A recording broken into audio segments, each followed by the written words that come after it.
Our top story, two former Catholic nuns were recently baptized into the Iglesia Ni Cristo in Rome, Italy.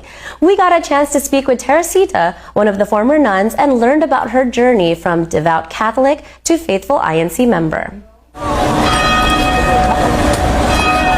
Teresita Garcia wanted to be a nun ever since she can remember. So, nagkaroon ako ng desire, no, na sabi ko, gusto ko maging madre. So it was a dream come true when she took her vows in 2002 in the Philippines, and even more so in 2006 when the nun general brought her to a convent in Rome, the heart of the Catholic religion.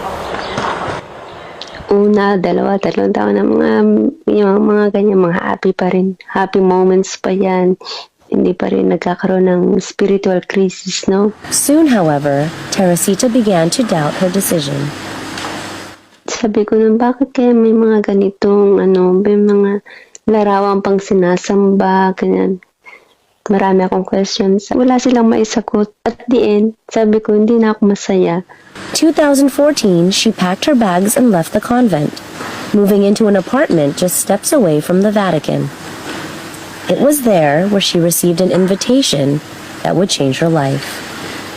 Imbitahan kita sa pagsamba. Yun sabi niya sa akin. Hindi pa ako nagdalawang isip nun kasi sabi ko nun, tignan ko nga ang turo ng Iglesia Ni Cristo. On February 19, 2017, Teresita walked into the INC chapel in Rome, Italy, and walked out a baptized INC member. Teresita's friend Ana Lu Molina, also a former nun, accepted the invitation to the INC Bible studies and was baptized with Teresita. Sobrang saya po, napaiyak ako for the whole talaga ng baptism dahil hindi ko kakalain na parte na ako ng pamilya ng Iglesia ni Cristo. Aking ipinapangako na ngayon bilang kaanib ng Iglesia ni Cristo na ipapalaganap ko ang aking pananampalataya, aking ipapahayag sa buong mundo na ang Iglesia ni Cristo ay totoong relihiyon. Now an INC member, Teresita has a wish.